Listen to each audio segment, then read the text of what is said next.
शारदा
माई के सामने अक्षरा पसार के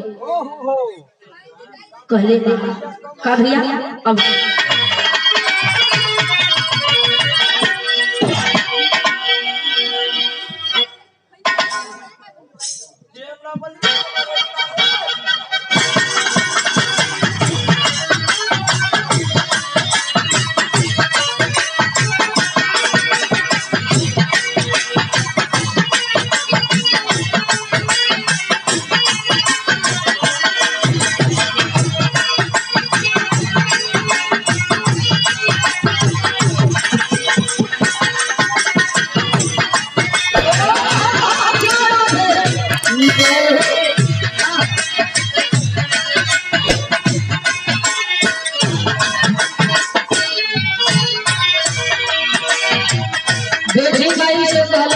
नहीं हो तोरे सिवा क्यों ना बाबा बस मन में तमन्ना बाबा उम्मीद बाबा उम्मीद पर दुनिया टिकी है आशा जिसे हमेशा गवावे लोग आज भी गवादा तो है हक्का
जब जसले पत्थर पर मूर्ति में जसले साक्षात नहीं देखा है मैंने माँ लेकिन उम्मीद है कि जैसे दुनिया लाश बचावा लूं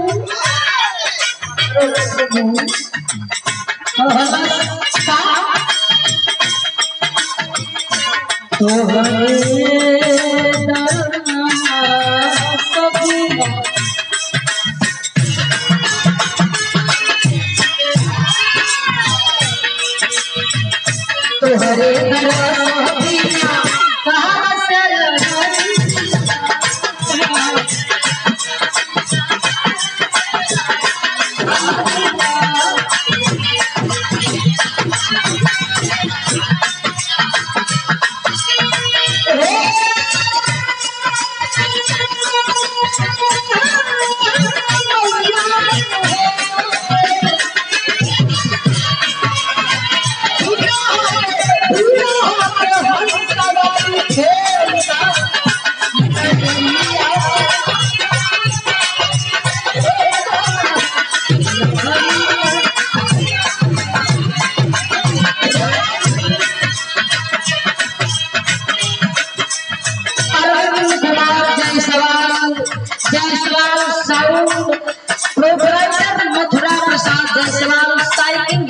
हमारे यहाँ फ्लोर डीजे डेकोरेशन एवं स्टेज प्रोग्राम जैसे कथा देवी जागरण एवं सांस्कृतिक कार्यक्रम हेतु अच्छे साउंड की सुविधा उपलब्ध है।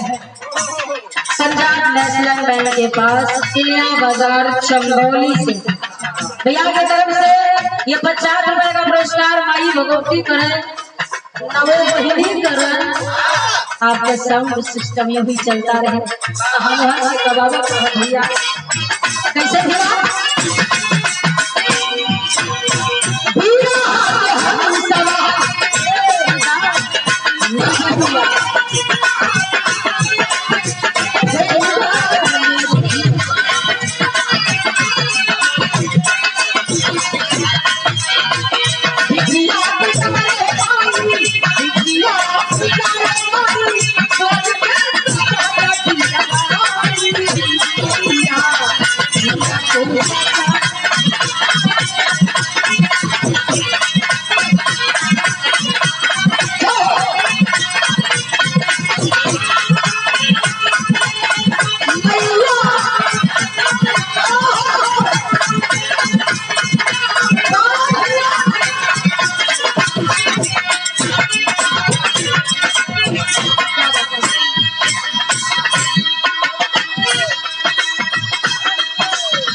वंदना को आखिरी लाइन गाने जात है।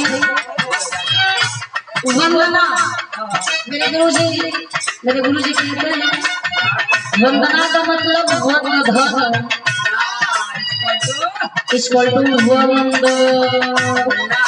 ये वंदना बंद होने वाली चीज नहीं है बाबू। हम जितने गाओ बच्चे मनाऊ माई से यहाँ माई को कितना गुणगान कम्बा आखिरी लाइन में कहना बा जय जयकार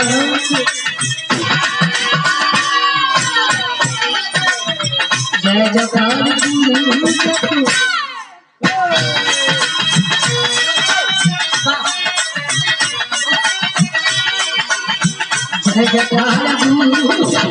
स्वर्ग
जिन्होंने मुझे अच्छा पास नहीं करी थी 2007 में मेरे गुरु जी ने मुझे बिहार सिखाया, पढ़ाई लिखाई का देख रेख किया, मैंने एमए किया, ITI किया और आगे की पढ़ाई जारी है। और हमारे गुरु जी पूजनीय श्री अटली राम यादव जी इलाहाबाद हरियाणा की सरजमी से, बगैर गुरु की ज्ञान नहीं होता है, बाकी आप सब जानते हैं। अंतिम लाइन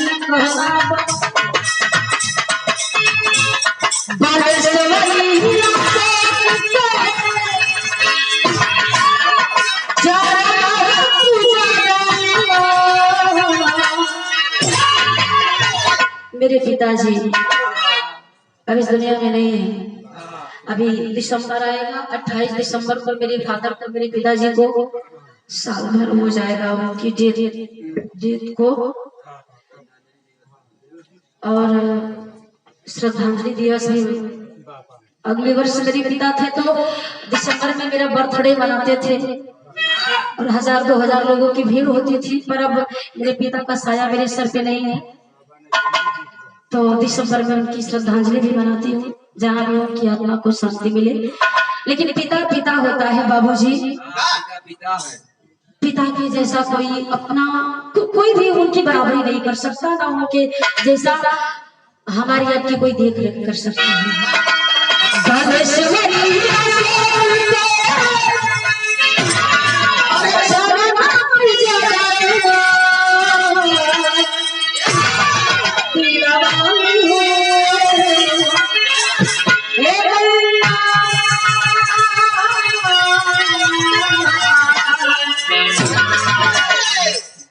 जनता ही बात थोड़ा बहुत इलाहाबाद वाली में बोल रही, जनता ही बात प्रियंका माधुरी के माई बाबू ना जानत होगा अच्छा शरणा पूजा मैया